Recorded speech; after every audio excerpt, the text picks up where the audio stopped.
Nice to see everyone. It's good to see a large number of people with us this evening. My name is John McDonnell. I'm the Labour MP. I'm the MP for Hayes and Harlington. Just to welcome everyone to the meeting. I'm chairing at least the first half of this meeting up until about 7. There's other stuff kicking off this evening that I might have to attend to. Nice quiet life with the Johnson government, as you can appreciate. Anyway, the reason I've been chairing that, we've been doing these meetings literally virtually every other night or every night in some weeks with different groups of UNISON members to talk about the election for the General Secretary. And the reason I've been chairing and speaking at some of them is because I'm a UNISON member. I go back right the way to Newpie days. I was a Newpie shop steward before the merger of our union with Cozy and Nalgo, and then obviously been a UNISON member since the foundation of the UNISON as a union itself. And I just think this is, let me just explain, I just think this is such a critical time for our union, and this election, the General Secretary, is one of the most important events for this union for a very long time. We're talking about maybe a couple of decades. This is a key decision that our members have to make. Yes, about who is going to be the General Secretary, but in making that decision, we're making the decision about the future of our union and the direction of our union. And I think that's absolutely critical, because I just feel we need a change of direction. I think we need a change in the way that we organise and the way in which we represent our members and the way in which we mobilise our members and the issues that we take on. And I just think now it's almost the principled issue. We need a union that is back under our members' control.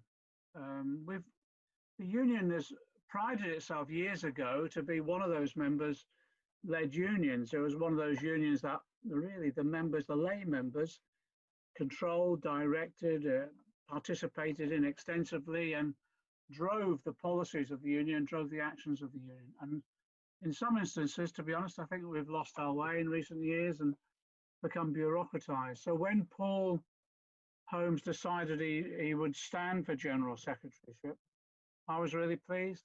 In fact, I was over the moon, to be honest, because I've known Paul a number of years. I've known him on campaign after campaign. I've known him for his role in the union and representing his members, being a voice in the union to speak up on behalf of our lay members, accurately and properly and principally as well, in a principled way, represent our members' interests.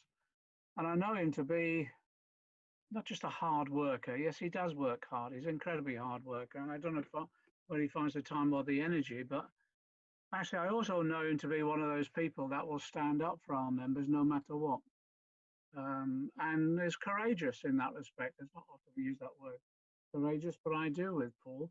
And he was one of those members who, again, when he gets knocked down, he gets back up again, back on his feet, and he keeps fighting. Not for any personal ambition, he's not that sort of person, but because I think he's absolutely dedicated to the principles of our union, which is about representing our members, making sure that we secure for them the best livelihood possible, both in terms of wages and conditions at work, but also a democratic voice in where they work as well. And I think also he's been able to transfer that into his socialist beliefs in the way in which he's engaged in the debates within the Labour Party and the whole Labour and trade union movement about the sort of society that we want to construct, one that's based upon equality. And that does mean redistribution of wealth and power within our society to working people. And he's not, he doesn't shy away from the issues around class or race or gender or equality. LGBT is one of those people who've always stood up as a matter of principle. And that's why I just feel that in this election, I think he could help us transform the union. And one of the ways he's trying to do that is to make sure, and I think this is what, he won't like this word, but this is what leadership is all about. He wants to he wants to be elected into a powerful position so he can give power away back to our members, back to the branches. And he's got his own policies around how you do that, both in terms of resourcing and support. So that's why I'm backing him. Just a brief introduction. That's why I'm backing him. And so what I'd like to do now is just ask Paul to say a few words. We've got a few speakers, and then we've got a whole series of questions as well that people have submitted. And I'd like to see if we can get through a number of those questions tonight, because they're quite key. But as I say, I might have to head off about 7-ish to other things, but if I do, Dan Sarton will take over. But with a bit of luck, I'll try and stay on for the lot. So I'd like to pass over to Paul now to say a few words about his election campaign. Thank you very much, Chair. I'm proud that John's chairing this meeting. I'm proud of every meeting he does chair. And one of the things I always say to management, because they're always saying to me when I meet them, well, you always seem unruffled, Paul. You don't seem bothered. You never seem frazzled. And I always respond, well, that's because the air on the moral high ground is very pure. So I'm always breathing pure air. And that rattles them even more, really. So I'm standing in this election to be the General Secretary. And I think the first thing I want to say is that I don't want to be the General Secretary. I don't trust anybody really who wants to be the General Secretary. But sometimes there's a gap there and somebody's got to do it. And there's a situation being arrived at in this union where for the 27 years that it's been in formation, since 1993, we've always elected a full-time employee as the General Secretary. And who can stand for General Secretary is either an employee who's worked for the union for more than 5 years, or somebody who's been an individual member of the union for 5 years. And so the people who are employees make up 0.0001% of those who can stand. And the people who are members make up 99.999% of those who can stand. And they've never, even though they are 99.99%, we've never had a lay member secretary. And this is the time.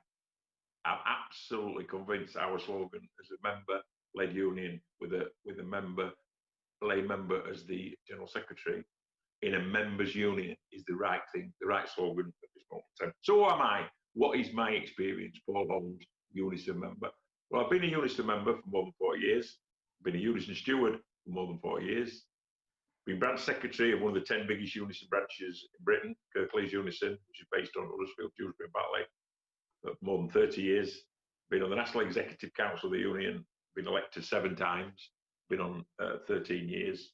I've been on the national pay negotiations, and I were on the national executive of NALGO in the 1980s. So plenty of experience and a breadth of experience. The 2 branches that I've been in not only cover local government, but they cover the community and voluntary sector, police, universities, water, probation, youth, transport. So plenty of wide experience. But what I really believe in and what I understood when I first got involved is that the key positions in the union should be elected. And we've got a negative balance of power in this union at this moment in time. The General Secretary is elected, but the Assistant General Secretaries, and there's 5 of them, and the Regional Secretaries, there's 12 of them, are not elected. And we've got to change that, because I think being an employee of the union, working for the union as your job, is one side of the coin, but the other side of the coin is those people who wield power in the union. And I'm on Tony Benn's side on this. If you wield power in the union, on whose behalf do you wield it, who elected you, who can get rid of you? So I think them, the Assistant General Secretaries and the Regional Secretaries should be elected. And I'm standing for General Secretary on the basis of it's an elected position. I'm an elected branch secretary. In the branch secretary's job in Kirklees, I get the wage that I would as a legal officer in Kirklees Council, which is £32,000 a year. And I think, and I know that I'm standing to be the General Secretary on that wage, not because I'm making a sacrifice or I'm a saint. There is no sacrifice. That is the wage and terms and conditions that I would have been on if I was still working in the council and hadn't been seconded to the union. So for me, that is the basis of it. Hundreds of branch secretaries stand on that terms and conditions. I'm not doing anything special. I'm not interested in that sort of money. And the £100,000 above that is the current wage for the General Secretary, I would give back to the union for them to distribute among welfare and strike funds. And I also think, and I say this at every meeting, I don't think I haven't said it at a meeting yet, that the branches and the members are all the union consists of. There is nothing else. The legal, the welfare, Croyd Bay, the national union, the regional union, they're just a support. And the branches and the members are it. And the members would be shocked to realise that the branch who was doing 90% of the work is getting on average about 25% of the funding. And I'm a clear pledge that the funding would go up to 50% for the branches. How they want to spend that money would be their affair. We would be a union that says, this is what you can do, not a union that says, this is what you can't do. And the review of funding started in 2011. It's now 2020, and it's not going back to conference till next year for a statement to be implemented perhaps the year after. That's 10 years we've been talking about our resources. What's happened to our members in that 10 years? And never mind 10 years, what's happened in the last 10 weeks? Who would have said at the beginning of this year, I think if you'd have asked most people what the big issues for our members would be in Britain, would have been, the biggest issue would have been Brexit and how it's negotiated. But that has been overshadowed by things that you wouldn't have thought of. Black Lives Matters, A-level results, NHS pay, coronavirus. We're moving into a moving world, and the union has to change in that world. Now, what is going to happen? Well, there's no doubt there was a financial crisis before coronavirus. There is one during it, and there will be afterwards, because all the £10 vouchers for the restaurants and all the furloughing and all the paying of the tracking and testing to the private companies will cost money that needs to be repaid. And if this had been a serious attempt on the coronavirus, then it would have been handed to local authorities. Local people who could do tracking and testing would have been given the authority to do that, who knew the area, who knew the housing, but it wasn't. It was given to the friends of the government. But what we should be tracking and testing is where has the money gone. But what's going to happen now, and like Winston Churchill said, you should never waste a good crisis, is that the music of the future is going to be fire and rehire. What they're doing at Tower Hamlets at the moment, what they say they're going to do at British Gas, what they threatened to do and were fought off by our members at the University of Sheffield, is say to people, here's 3 months notice, after that 3 months, you go without redundancy, without paying lower notice, and you start on these new terms and conditions, or you're made redundant without redundancy. And that has got to be fought straight away. What we've got to get rid of is this constant bombardment from the employees of the union that, oh, it's too early to take industrial action. We haven't finished negotiations. Look, when they start issuing notices, we're finishing negotiations.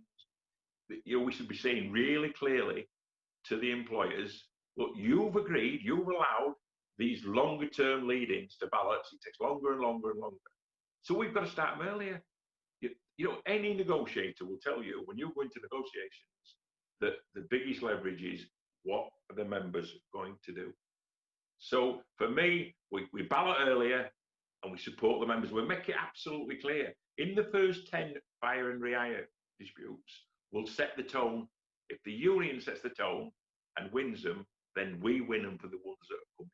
The first tone we can't set is this constant repetition that happens at virtually every NEC meeting, discussing our competitor unions.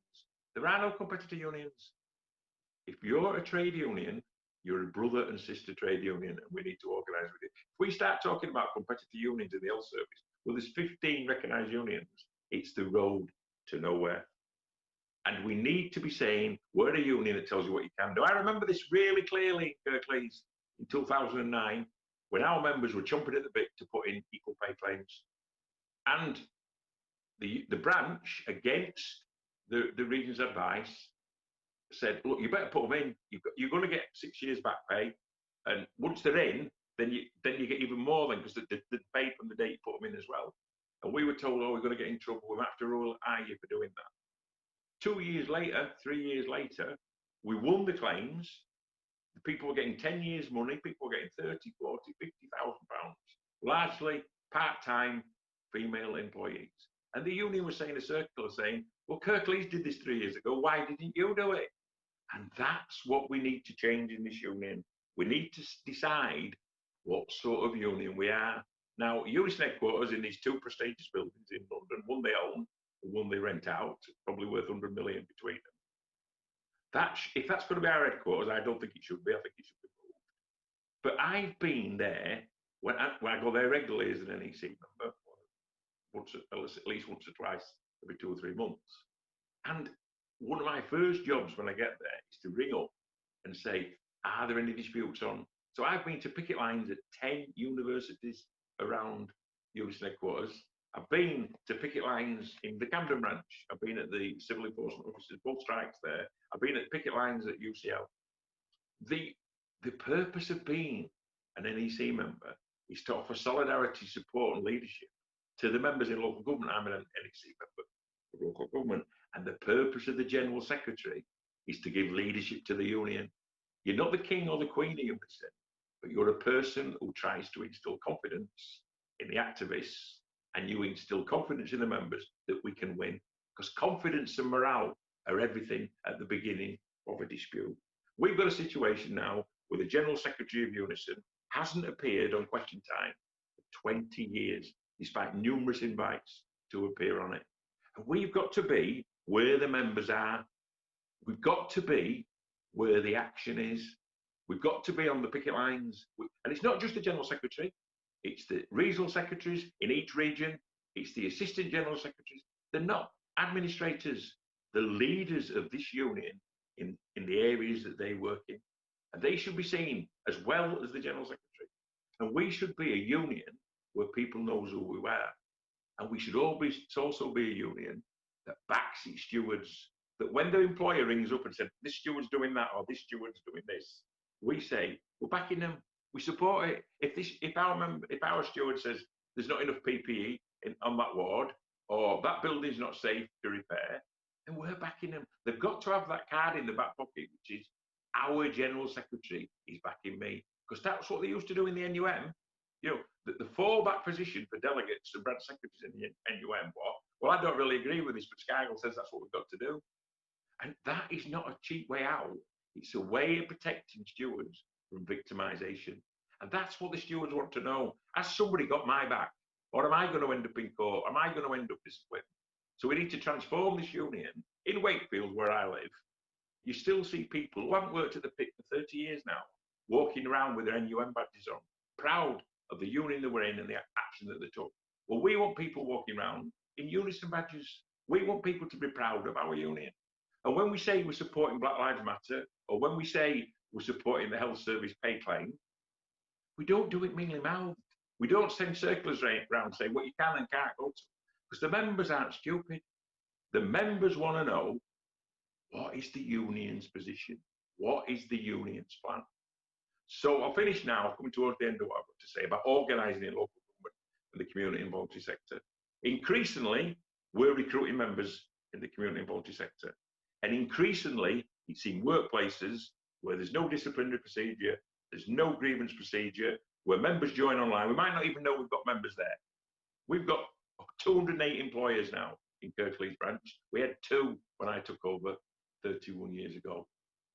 But in that 31 years in the council, 31 years, we've had 1 compulsory redundancy of a UNISON member. And that member turned down 26 job opportunities. And the council let everybody know that when we balloted, just lost the ballot by about 200 votes. Now we've got to repeat that at every private care home, every voluntary sector employer. We've got to say, not that we're taking your subs and we'll come and help you if you get in trouble. Because you can't help them half the time, because there's no procedures there.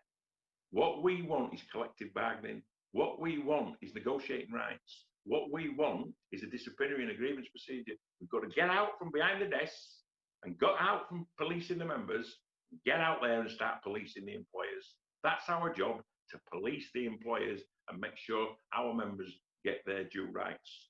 So my record is a good record in this union, but it's not a record that's based on my personal action. It's based on the belief of the stewards in our branch that Paul will back us up, Paul supports us, and nobody's ticking a list off to see whether you should get on in this union, depending on what your political beliefs are. It's irrelevant. Have you got commitment? Have you got enthusiasm? Have you got zeal to do the job? Then we want you in our team. We can train you. The best training is to follow somebody about who knows what they're doing. And for the person that knows what they're doing, the best thing they can do is give the person time who wants to follow them about. So as far as I'm concerned, this General Secretary election campaign, I never call it my campaign, ever call it. It's our campaign. That's why there's so many people actively involved in it. That's why people are excited and happy when we get nominations in for branches, because they feel part of the campaign. We need to transfer that enthusiasm when I win the election, and which I hope I do. We need to transfer that enthusiasm so people walk around proudly with UNISON badges on. Thank you very much. Cheers. Thanks, Paul. Really grateful. Thanks a lot, mate. Thank you very much. We've got a few speakers and then we'll go to questions. Our first speaker after Paul is Andrea Egan. Andrea is a branch secretary of the Bolton Local Government Branch and she's an NEC member. Andrea. Thank you very much, Chair. So in Bolton Branch, members come from local government, the local council, Bolton University, higher education, schools, private care homes and housing.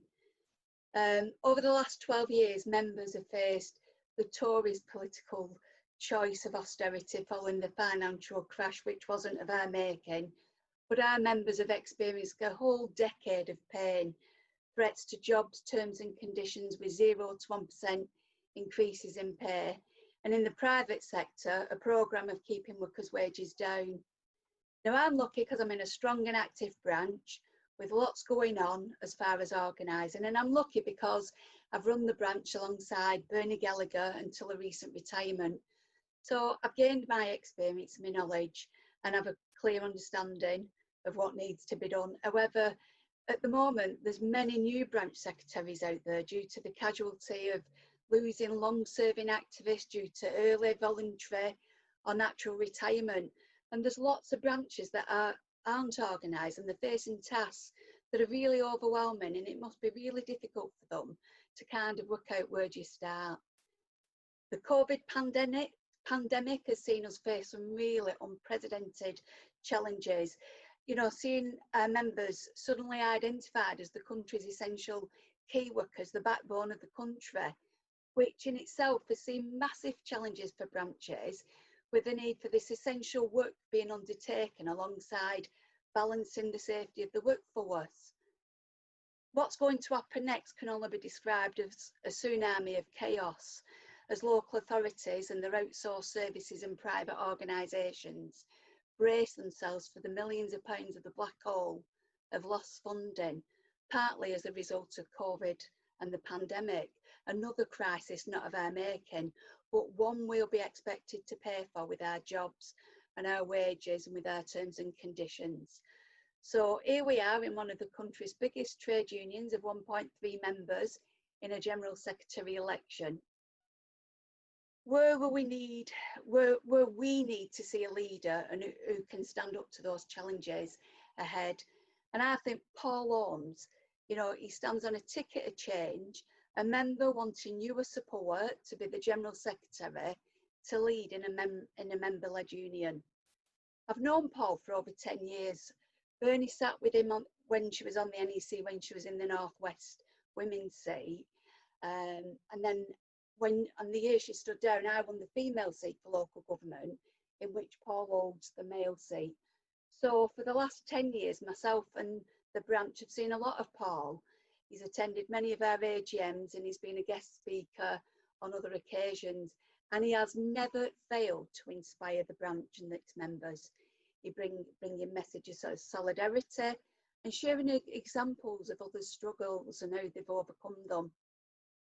And I always feel that you don't feel defeated in Paul's company.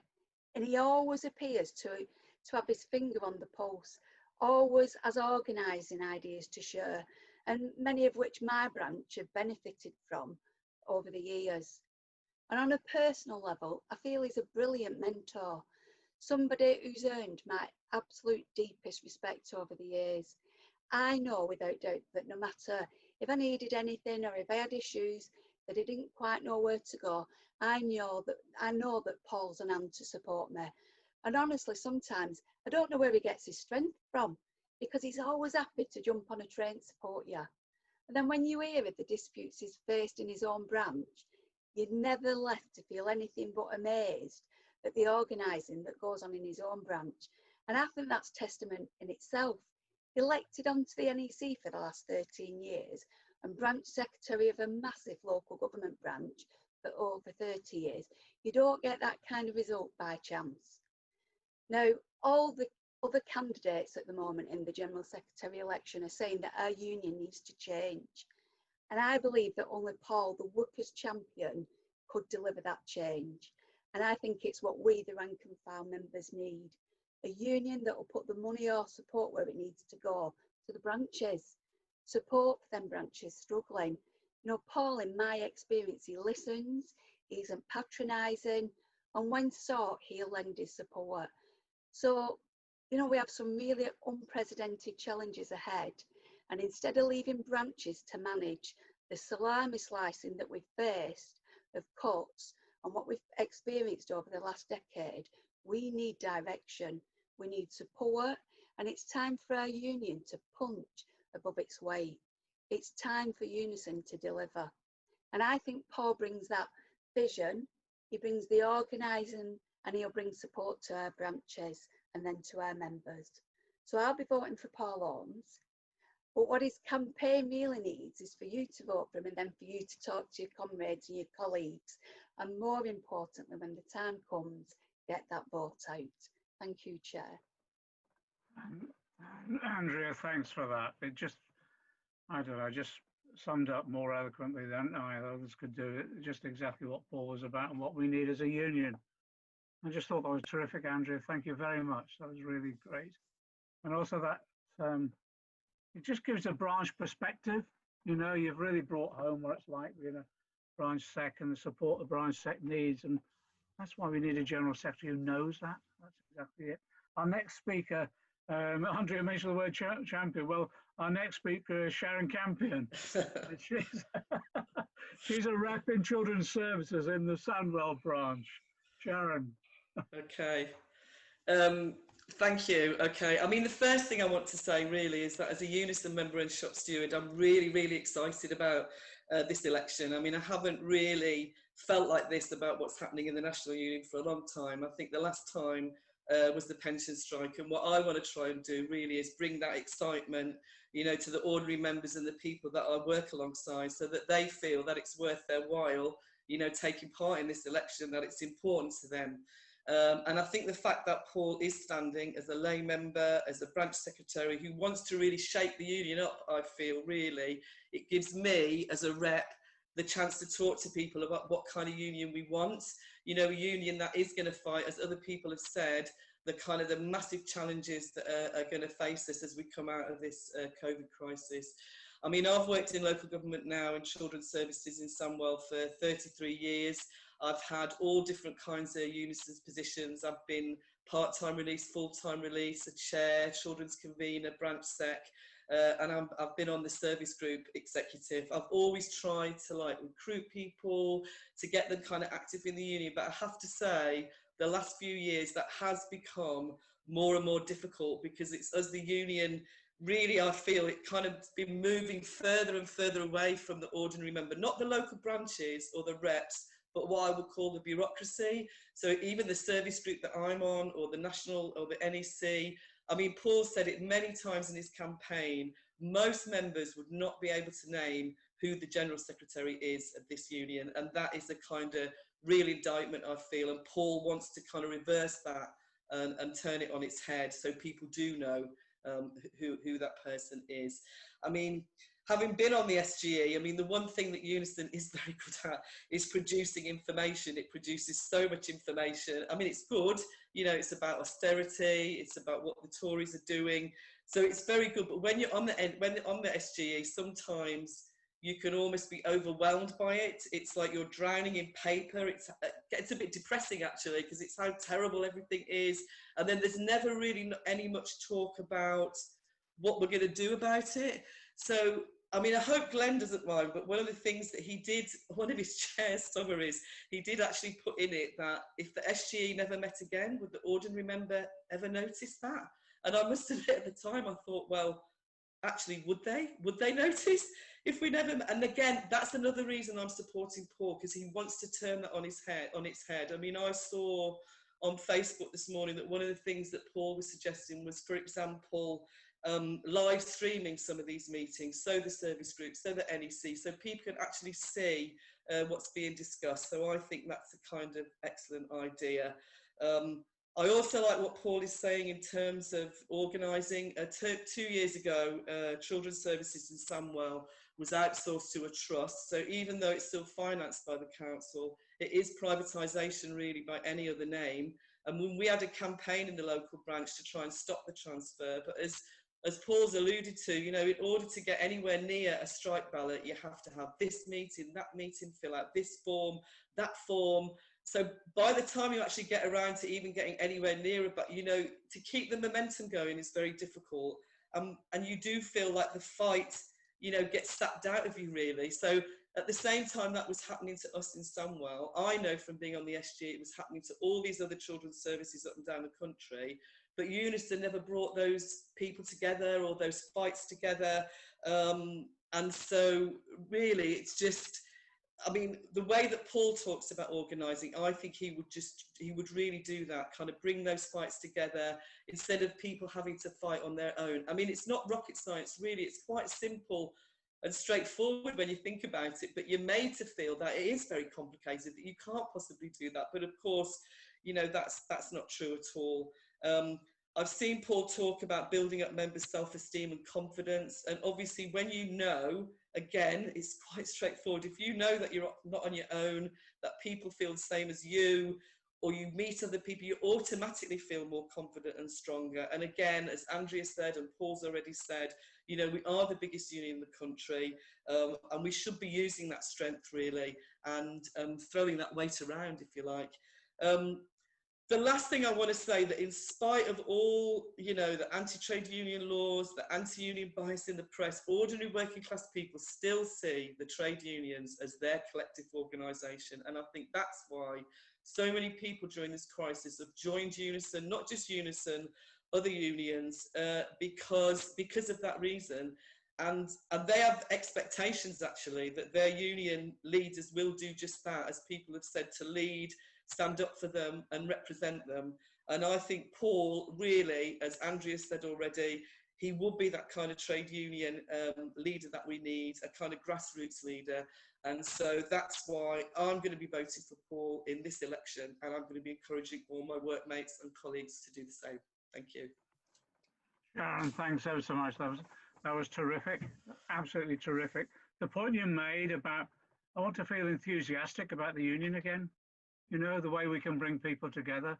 And you're right, on the pensions, we were able to mobilise people. You know, people feel there's a sense of direction and the union will back them, they'll be with us. That's the whole point. And the other point you made, and the same Andrea said the same really, we're going to be in a tough fight over this next couple of years now, really tough fight. They're going to try austerity again, no doubt about it. And in local government in particular, loading responsibility after responsibility with no additional funds. And all the commitments that Sunak gave at the beginning of the crisis is reneging upon. You know, he said, we'll deliver whatever resources it takes, etc. Well, that hasn't happened now. We're seeing local councils in financial distress, to say the least, and other agencies. So no, I think we just need that direction now where we come together and enthuse people. And the point that Paul made, I want to be proud about wearing a UNISON badge. I want to be proud on those marches and demonstrations. I'm proud of our union, but I want to be proud that they know we're an active union, a fighting union again. That's the whole point, really, and representing our members. Our final speaker, people will know, is Glenn Williams. He's the chair of the Local Government Services Group Executive. And again, someone who's experienced, and what we're finding in this campaign, it is the experienced lay rank and file members that are really supporting Paul, coming behind him, because they know what the union needs and know what the union's potential is. Glenn. Thanks very much indeed, John. If only people were as proud to wear a red top and a Liverpool scarf hanging up behind you, the world would be a better place. For those who don't know me, my name is Glenn Williams, and I am in this capacity speaking personally, but I hold the title of Chair of Local Government Service Group Executive. Similar to Paul Holmes, and one of the many reasons I'm hoping people will support him, I've been around a long time, obviously not as old as Paul, but I have been around over 30 years as an active trade unionist. and now go before UNISON, and I hold a number of positions. And I say that not because I'm trying to show off or impress in terms of titles, but one of Paul's fundamental platforms is that the titles I own can be taken off me by the membership, and that's important. So if the majority of the membership don't agree with what I'm supporting or what I'm doing, that's fine. They have the right to vote me out. But I also think after 30 odd years of active engagement with the trade union, I think I've earned the right to be constructively critical of my union, of our union. And sadly, my experience over the last 25, 26 years is those people like Paul who want to offer constructive criticism are shut down. It amazed me every year at National Delegates Conference, Local Government Conference for years, why everybody knew who the better speakers were never allowed to speak. And that was always the same on the National Delegates Conference for Paul Holmes. It was the same in local government service group executive meetings until we ousted former chairs. And I take great pride in the fact that one of the first things I did was insist that Paul Holmes, one of the best speakers we have, speaks at local government conference. I have to say, since then, I wish I could shut him up at most meetings, at most conferences. But therein lies a struggle. So I think everybody on this call has the right, irrespective of service years, to be constructively critical. And you shouldn't be castigated as a trot, as an ultra, as a lefty. Good ideas are good ideas, whoever creates them. And what I like about Paul is he is inclusive. So that's the first point. I think the second point I'd like to make is that you're all activists on this call, and I'd be interested for you to tell us what you think the priorities for local government and community workers have been for the last 27 years of UNISON's existence. Because I would respectfully suggest they've been pay, terms and conditions, and job security. Well, if this was a school report over the last 27 years, I dread to think what it would be, because it wouldn't be very good. And what's the response of the union been year in, year out? The mantra of recruit, recruit, recruit. So what's happened is a number of activists have got together, and each year we've taken motions to local government conference and to national delegates conference, trying to move our union away from this servicing model, this insurance-based model, into a more organised and collective-based model. And what's happened again is that for those who are now taking credit for changing the direction of the union, I haven't seen it. I haven't seen a fundamental change in the power base of our union. I've seen the mantra being reproduced of recruit, recruit, recruit. And everybody on this call knows what happens when we get more members. The promise of getting more members that would give us more influence, more power, more opportunity to influence change politically has simply not happened. What's happened is more and more branch activists are getting burnt out because they're dealing with more and more members and more different employers. So for the last 12 years, branches have taken motions to conference to change in the way in which branches are resourced, branches are serviced, branches are organised, and no fundamental change has taken place. And that's the second fundamental platform reason why I'm supporting Paul Holmes. His radical manifesto changes the power base of our union completely. So if you were to look at those priorities within local government and community of pay, terms and conditions, job security and fragmentation, I dread to think what it would be like where you work. Because on pay, we've just concluded the NJC pay settlement. I'm on the NJC. I didn't hear one single person speaking up in favour of that derisory offer of 2.75, not one. But what we did have is probably the greatest invisible campaign ever to oppose the 2.75. And only 9 out of 10 regions, 9 out of 10 regions, we are the biggest service group, 650,000 members. That should be a power for change, and it isn't. We had 9 out of 10 regions voting to accept what everybody said was a derisory offer. And that needs to be addressed. And I think Paul's radical programme of change begins to address that. So on pay, we've never had an inflation-busting pay rise in 27 years of UNISON's existence. Local government workers remain the poor relations of public service. By changing the power base from the selected to the elected, it will change. From headquarters to branches, it will change. If we look at terms and conditions, I bet there's few people on this call can honestly say that their members haven't suffered some diminution in terms and conditions, whether it's essential car user, car parking, some of the weird and wonderful unsociable hour calculations that exist. Christmas shutdown. We've had our green book torn up with vague promises 10, 15 years ago that it would be it would be sacrosanct, and it simply hasn't happened. And finally, I'd say this, in terms of the way that the premise of branches have changed and local government have changed. Paul gave the example in his branch when he started, there was 2 employers, very similar to my own on Merseyside. We know as branch activists the number of employers that we have to represent and how difficult that is. And until there is a shift of the power balance from headquarters to branches, nothing will change. And I have to say, sadly, and I believe I've absolutely earned the right to say this, in 27 years, too little has changed. And being the biggest has not made us the best, but it should. Being the biggest should make us the most influential. It should give us the profile. And some of the examples Paul's given us, I think, are fantastic in terms of achieving that profile. So it's long overdue that local government stood up and be counted. And the more that we can do as a body to make fundamental change, because I'll tell you what, the establishment desperately do not, and I mean within UNISON as well, do not want Paul Holmes to be General Secretary. And that's one of the reasons I'm voting for him. So please do whatever you can to support, nominate, and then vote for Paul Holmes. Thanks very much indeed, John. Thanks, Glenn. Thanks ever so much. I think you just encapsulated exactly what this campaign is all about.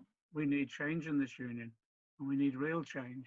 And it's got to unleash the enthusiasm of our members and the dedication and commitment that they have. And I think that's all there to play for. And I think key aspect of it is getting Paul into position. Let me run through a few questions now, okay, and I'll put them to Paul, all right? There's quite a few, but we've got a few minutes, so it'll be all right to get through quite a few of them. Paul, I'll run through the ones that were submitted. We were asking questions to be submitted in advance. Janet Philpott, she's a local government activist. She's saying local government activists are stressed, overworked, some burnt out, and there are no solutions in sight. We discuss this at our national conferences and motions get passed, but nothing happens. Large parts of UNISON, this is an interesting point, large parts of UNISON are simply message forwarding services to pass the work onto branch activists. How will you change this? And linked to that, if I can link this other one, that it's a point you've raised as well. It came in from Jess Baker. Let me read it quickly. Local government branches face a massive employer fragmentation. Too often there's not enough facility time. The bureaucracy in UNISON has had 9 years to resolve the issue of branch funding through the branch resources review and still has not fixed it. One of the General Secretary candidates started by offering more branch funding, but now her pledges are around having more regional staff.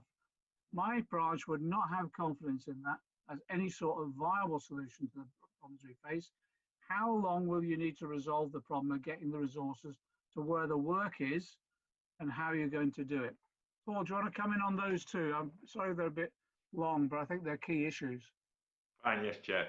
The stressed issue, every branch secretary would recognise that. And I've always said this, that I could be the branch secretary of certainly any local government branch or voluntary sector branch in Britain, and it wouldn't take long to get my feet under the table, because the issues are all the same. The accents might be different, the culture might be different, but the issues are all the same.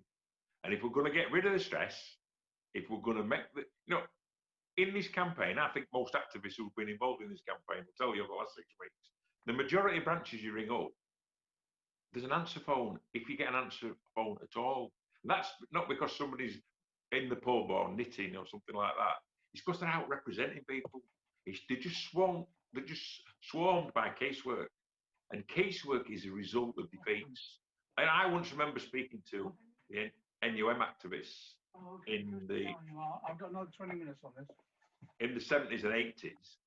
And they said to me, look, Paul, in the 1970, 71, we were at 50th, 55th in the wages table. We had big strikes in 72 and 74, which those around remember the 3-day week. I said, Paul, I didn't do a disciplinary or a grievance for the next 11 years. We were on top of the game. We were negotiating, we had deals, and we were running the show. Then Thatcher came along, then the miners' strike in 84-5 where we got beat. And you couldn't win a disciplinary or a grievance to save your life. You were doing endless casework. And casework is a defeatist object. We need to be on the front foot running the show. So to get rid of stress, we need the members to have confidence in what we're doing.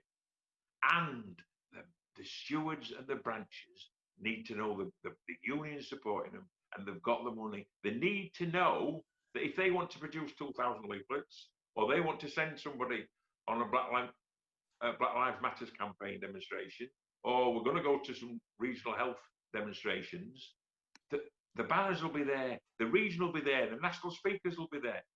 I keep returning to this point. The members aren't stupid. They know when the union is behind something. And what's great about our campaign, I do always call it our campaign, is the enthusiasm in it. Bill Shankly said when I saw a video of him the other week, if you're going to win anything, you need to start from natural enthusiasm. And that's what we've got in our campaign. There's nothing about some incremental change. There's nothing about every branch is going to get another £1,000. We're nearly going to be creating a new union. We're going to be saying, you know, that might have worked for that period of time, but it won't work now. We're going to take the activists. The first thing we're going to say to the activists is, we're going to treble your numbers in the first 6 months. And we're going to get facility time. We're not going to be saying, oh, we don't want facility time for that person. We don't quite sure what the politics are. We're going to be saying to employers that we're serious, that it's not a game. You know, at the end of the day, we don't want to be going to councils, multi-sector employers, private care employers, and saying, well, be careful about our steward, because I don't like them really. Them conversations are going to be forgotten in this union. Our conversations are going to be that person with a UNISON on their jacket or on their lapel is the workers' representative. They've got my full backing. If they say the bin wagon ain't going out because it's not safe, because the brakes haven't been checked or it's overloaded, if they say the PPP ain't good enough, we're not going into work, then I'm backing them. I'm 100%. They need to know that, and they'll all walk round a foot taller. So to get rid of the stress, you need to encourage the enthusiasm, the belief, and the confidence. And the money. Oh, can I just say something very briefly as well? Because I think it's hard to imagine, you see, because as Glenn said, it is very right. You know, just that act of talking about 50% of resources going to the branches, even just that alone would make such a huge difference. So people are so used to having to beg for this and beg for that and jump through that hoop and jump through this hoop, that even somebody just coming to talk to you to say, what do you want to do, how you feel, that in itself would build up people's confidence. It sounds like mad because it's such a simple thing to do, but for me, I think that would make a huge difference in how people felt, as Paul said, and how they would feel about organising. Just that one simple thing alone. Andrew, Glenn, do you want to comment? Glenn, do you? Yeah, we can hear you. Andrea? I mean, I think one of the things when Paul talks about confidence is, and certainly with our stewards, there's been too much experience around the union over the years of getting on the wrong side of your employer and then where that leads. And certainly you're needing the support of your union nationally, and your biggest fear being, will they be there? And Paul, as I've said in my speech earlier, we are going to face unprecedented times. So things are going to get really tough for us. And I think that confidence has to come from the top for us to know as activists that somebody's got our back. And I think certainly with Paul, as I've said before, 100% I'd know he'd have my back. And we all need that to be confident, to be able to organise. Just really quickly, John, because I know people haven't tuned in to listen to me, but one very quick point. I think one of the reasons why Paul's manifesto is so important is that it is inclusive. And I don't blame the members for not engaging with a union that doesn't engage with them other than when they're in trouble. I blame the leadership. So when we have 22% hailed as a success in the recent NJC pay ballot, I don't see that as a success at all. When we have less than 10% last time round voting in the General Secretary election, I see that as disastrous disengagement from people who see the union not as a collective body. And that's why I think Paul's manifesto is different. It collectivises us. Thanks very much, John.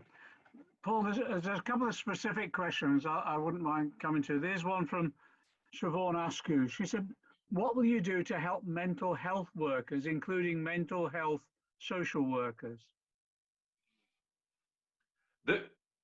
When we had the strikes in Kirklees in 2017, 2018, we had a bin strike in 2018. We had a children's social work strike in 2017. And you couldn't see a more disparate workforce. One was largely male, largely over 45. One was largely female and largely under 30. But apart from the racism in the bin dispute, which was a major part of it, the disputes were exactly the same. They were workloads, can't take your holidays, being bullied, agency managers, agency staff, no permanence and no direction.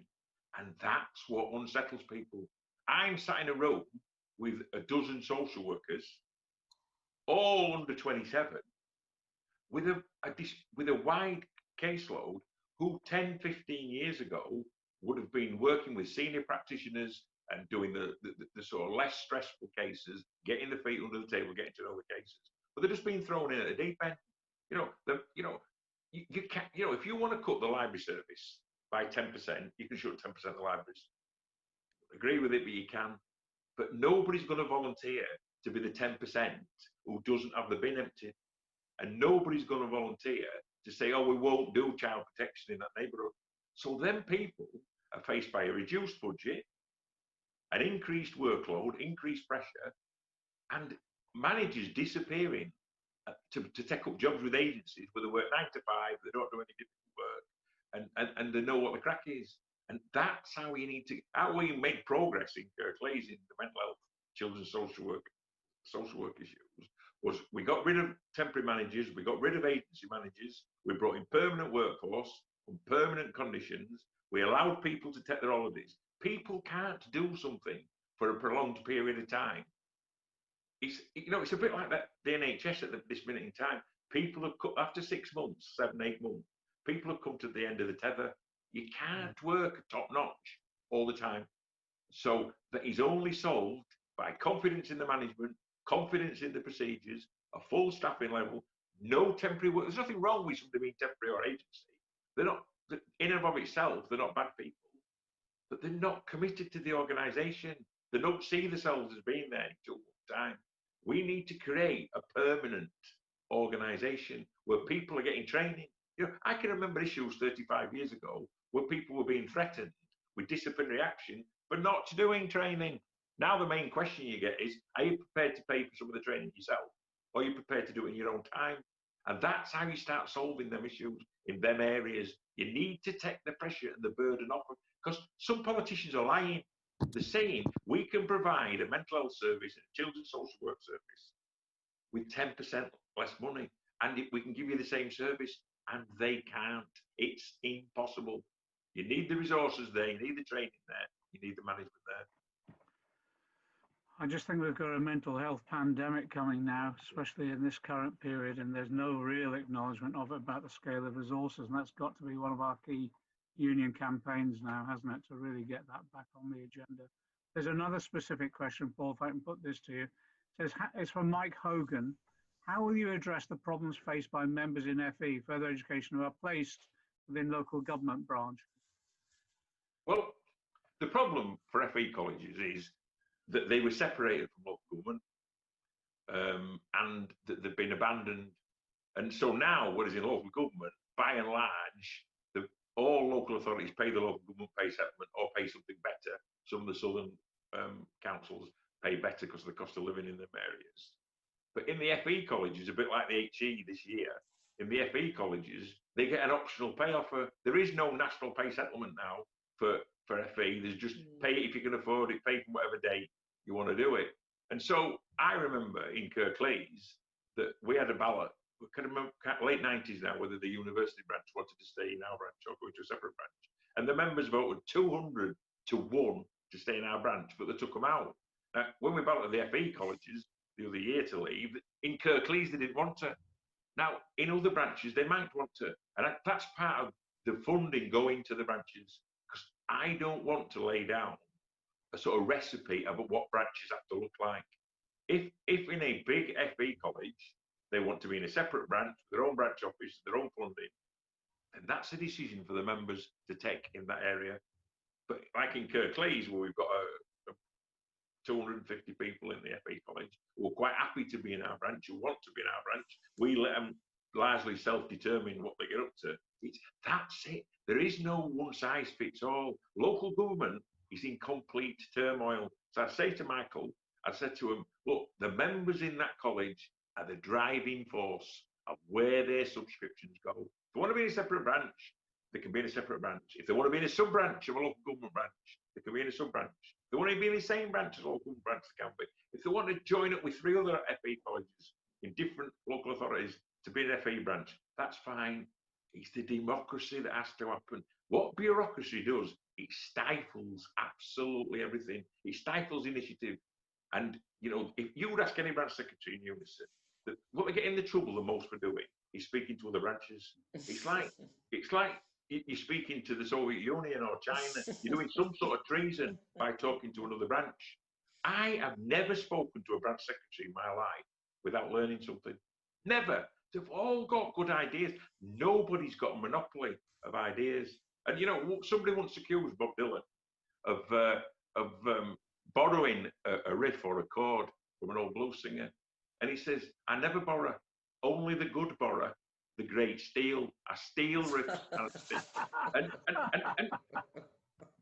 the people, the branch secretaries, are desperate for ideas. They're not going around making them up. If somebody's got a better idea, I'll take it tomorrow. And so on FE colleges, the options are there. But you'd have to call a meeting, one of the FE colleges in the area, and say, and 6 could say, I want to do this, 3 could. They need to know what the ideas are. They need to know what the options are, not what the bureaucracy thinks about them. We've got the last couple of minutes of this meeting. We have timetabled these quite tightly from 6:30 to 7:30-ish. So, Paul, I want to bring you in now to wrap things up. But as you do, could you answer this, just address this question, because it's the one that's been a theme throughout a lot of these meetings, and Glenn has made some reference to this as well as others. It's from Sarah Smith. This almost is a appeal from the heart, isn't it? UNISON now seems to be locked in a death spiral of terrible pay awards. There's no confidence from the members they can get any better, and no solutions or creativity coming forward from officers, including our Assistant General Secretaries, for how to break this cycle. What are your ideas? Paul, if I bring you in to sum up, but could you address that question? Because I think it does go to the heart of what a lot of our members have been saying in these meetings. Yeah, well, can I start my answer off by thanking you for chairing these meetings? I know how difficult it is for you, and I really appreciate your commitment. And I'm not just saying that, I wouldn't just say it, but I wanted to say it in front of everybody. But for me, if management could put a sign up, a neon sign on every council and voluntary sector building, the neon sign they put up is, "You're lucky to have a job. Think yourself lucky that you've got a job." Well, I don't think I'm lucky to have a job. I think everybody should have a job. A job in and of itself means nothing. It entitles you to a decent standard of living, or it should entitle you to that decent standard of living. And the pay awards, as far as I'm concerned, the members aren't stupid. They understand what this cycle is based on company unionism. Now, anybody that studied the United States in the 50s and 60s will know what I'm talking about. Company unionism is actually, we don't care what the members' terms and conditions are or the members' pensions. Are we getting the money to run the union? So the fundamental question is, what is the union? And sometimes people don't ask themselves that question. It becomes a self-perpetuating business. Is it a building society? Is it a bank? Is it somewhere where we just keep our money for a rainy day? Well, it's been pouring it down since Thatcher got elected in 1979. And I'm not bothered what we've got in the bank. I'm not bothered what assets we've got that are stood there gaining interest, because it's not what we're about. Every 10 years, we need to readdress pay. Sometimes it's pay drift. We don't strike every year over pay. Members think, oh, well, I don't want to lose this just a game that's not worth it. But you have to readdress pay drift. That's what the miners did in 72 and 74. And we've got to have a campaign. Every member knows that we deserve 10%. And every member knows we won't go in for 10%. So we aim too low. the headlines in the union magazines of paper and emails to every member this week should have been, why are you only worth 2.75% when bankers' bonuses last year were £40 billion? That's more than the budget for Scotland was given out in bankers' bonuses for money that were taken out of your bank account.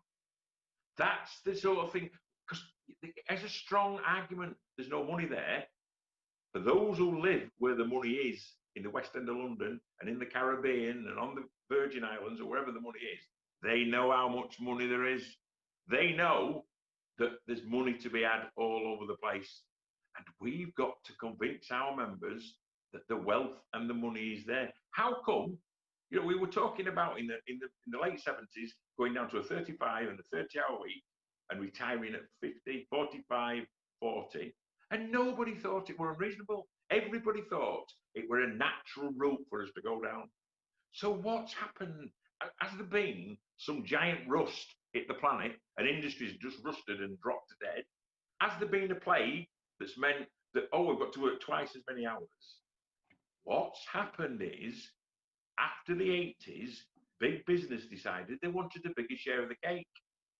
And they've got the biggest share of the cake. If you went into an, I'll leave on this point because I think it makes a massive difference. If you went into a local government office in 1977 and you came back and went into one in 2017, you wouldn't recognize the environment. The productivity levels with machinery, computers, phones, whatever there is, would be 5 times as much.